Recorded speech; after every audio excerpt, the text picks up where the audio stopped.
la vente a changé, les comportements d'achat aussi. On parlera closing, influence, mais aussi performance et accomplissement. Ta dose journalière de motivation pour que cette journée compte. Closing et influence. Hey guys, bienvenue dans ce nouvel épisode de Closing et Influence. Aujourd'hui, je vais parler du mouvement. Pourquoi j'ai envie de parler du mouvement? Qu'est-ce que ça peut bien vouloir dire? Eh bien, on va commencer ensemble et tout de suite.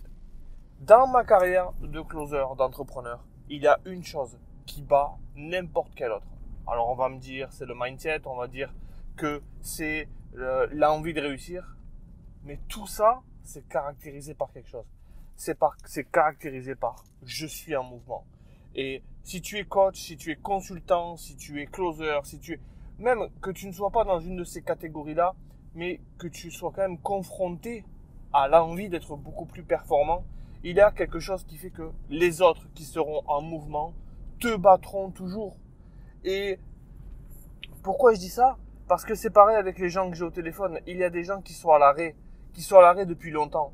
Et ces gens qui sont à l'arrêt depuis longtemps, lorsque vient le mouvement de reprendre le mouvement ou de mettre en place un nouveau mouvement, eh bien c'est beaucoup plus compliqué parce que c'est comme quand tu t'arrêtes pour contempler la vue. C'est dur de partir à nouveau vers une ascension d'un sommet. Et comme la roue d'un vélo, tu peux rouler au ralenti, mais tant que tu es en mouvement, l'essentiel c'est de ne pas t'arrêter. Et donc c'est pareil avec la croissance, c'est pareil avec l'envie d'apprendre, c'est pareil avec tout ce qui va te faire que tu vas être beaucoup plus performant que tu ne l'étais hier. Et comment on se conditionne à être en mouvement? Eh bien c'est facile, parce que toutes les personnes que parfois, toi tu vas avoir au téléphone, toutes les personnes qui vont vouloir, je veux changer de vie, je veux plus, je veux moins, je veux. Voilà. Il n'y a que de je veux. Par contre, il n'y a pas de je fais, il n'y a pas de je mets en place, il n'y a pas de je vais chercher. Et donc, comment tu veux simplement avec un vouloir s'il n'y a pas d'action derrière? Et l'action, c'est le mouvement.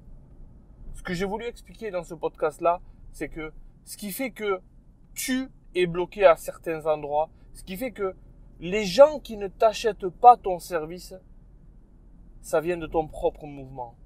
Parce que comme toi, tu achètes d'une certaine façon aux autres, les autres achètent de cette façon-là à toi.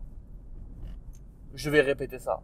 La façon dont tu achètes auprès des autres est exactement la même dont les autres achètent auprès de toi.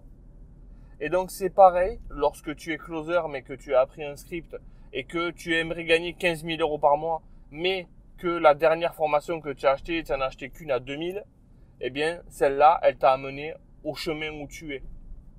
Et le chemin où tu es t'amène au résultat où tu es. Ça y est, tu es allé au bout de ce chemin-là. Pour aller sur un autre chemin, sur d'autres standards, il faut que tu prennes un autre chemin avec une nouvelle personne qui a déjà pavé le chemin pour toi. Est-ce que, après ce podcast, est-ce que tu vas faire le premier move? Est-ce que tu vas aller chercher ton premier mouvement ou ton prochain mouvement? Ou est-ce que tu vas continuer à t'arrêter? Ou alors, est-ce que tu vas continuer à tourner en rond?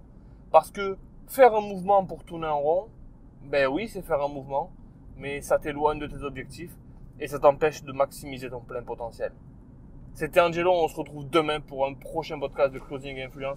Celui-là a été réellement tourné mouvement, j'espère qu'il t'a plu et je te souhaite une excellente journée parce que moi, je vais avoir une excellente journée parce que je sais ce que je veux et je suis en mouvement.